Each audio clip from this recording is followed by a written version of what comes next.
perform this activity, you'll start in a half kneeling position. Then from here, you'll imagine pulling your sit bones down towards the ground, and you should feel your hamstrings contract slightly here. Then you'll start to lean forward a little bit, just to the point before you'd fall over. Reinforce the cue of pulling the sit bones down towards the ground. And as you do this, simultaneously reach your knees down through the ground to feel the hamstrings engage even more.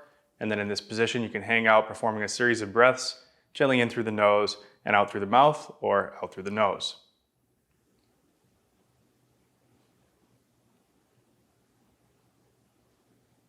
Once you get the hang of this position, you can then go back and forth, coming forward just slightly to the point of falling over, and then reversing from that position, getting better at reinforcing those cues of pulling the sit bone down and pressing the knees through the ground. And then as you get even better, you can bias towards one side, coming forward slightly, unweighting one side as you load through the other side, and then alternating, doing the same on the opposite side as well.